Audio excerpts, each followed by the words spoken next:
تبلیغ کے اوپر اعتراض کرنے والے، تنقید کرنے والے، تبلیغی جماعت سے عار اور خار کھانے والے لوگ ایک بات کو لے کر ہمیشہ ڈنڈورا پیٹتے ہیں کہ یہ جو 49 کروڑ والی حدیث تم بیان کرتے ہو، اس کا ذکر تو موجود ہی نہیں ذخیرہ احادیث میں۔ اور یہ سوال کئی بار اپنے دوست تبلیغ سے وابستہ لوگ بھی پوچھتے ہیں اور دیگر اعتراض کی شکل میں بھی پوچھتے ہیں کہ اس قسم کی کوئی حدیث ہے جس کو یہ لوگ اپنے بیانوں میں دھڑلے سے بیان کرتے ہیں۔ تو دیکھیں، آج اس کی انشاءاللہ مختصر پیرائی میں کوشش ہوگی کہ مکمل تحقیق آپ کے سامنے رکھی جائے۔ اگر دیکھا جائے تو احادیث کے ذخیرے میں اس قسم کے الفاظ موجود نہیں ہیں کسی حدیث میں کہ جو آدمی ایک نماز پڑھتا ہے اللہ کے راستے میں اسے 49 کروڑ نمازوں کا ثواب ملتا ہے، یا جو آدمی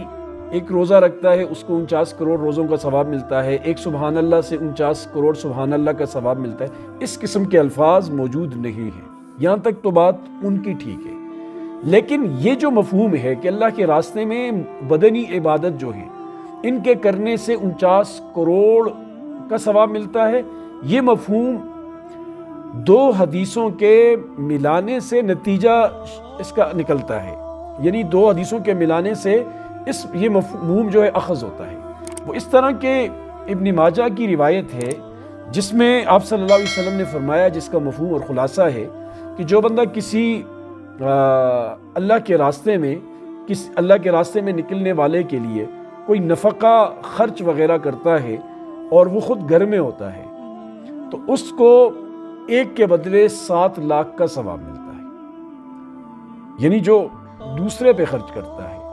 اور ظاہر ہے جو خود پہ خرچ کرتا ہے اس کی تو کوئی انتہا ہی نہیں، اس کا ذکر نہیں ہے۔ دوسرے پہ خرچ کرنے کا اتنا ثواب ہے، اور بندہ خود پہ خرچ کرے گا اللہ کے راستے میں تو وہ بھی کئی بہت سارے ثوابوں کا ذریعہ بنے گا اس کے لیے۔ ایک حدیث تو یہ ہوئی، یہ ابن ماجہ کی روایت ہے۔ دوسری روایت امام ابو داود علیہ رحمہ نے اسے نقل کیا ہے، جس کا خلاصہ کلام یہ بنتا ہے کہ آپ صلی اللہ علیہ وسلم نے فرمایا، جس کا مفہوم ہے کہ یہ جو بدنی عبادات ہیں، جو بدنی عبادات بندہ اللہ کے راستے میں نکل کر کرتا ہے، نماز پڑھتا ہے، روزہ رکھتا ہے، یا ذکر و اذکار وغیرہ کرتا ہے، یہ بدنی عبادات اللہ کے راستے میں خرچ کرنے سے 700 گنا زیادہ ثواب اور اجر رکھتی ہے۔ 700 گنا زیادہ اللہ کے راستے میں خرچ کرنے سے۔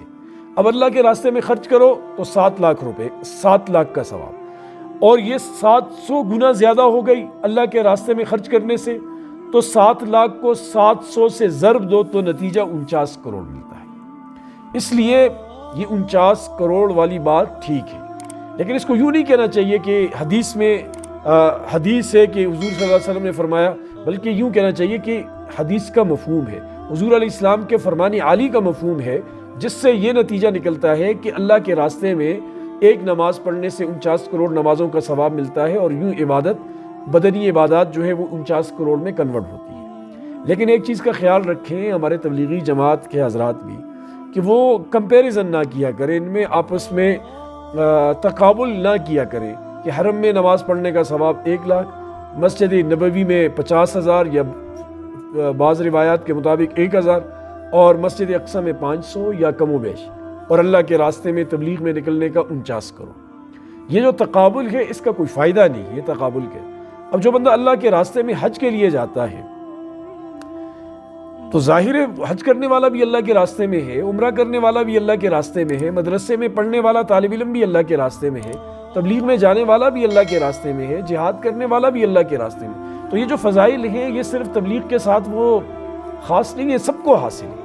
اب جو حج بھی کر رہا ہے، اللہ کے راستے میں نکلا ہوا ہے، اور وہ وہاں حرم میں نماز پڑھتا ہے، 1 لاکھ نماز وہ ہوئی، اور اللہ کے راستے میں نکلنے کی وجہ سے 49 کروڑ کا یہ ثواب، تو وہ تو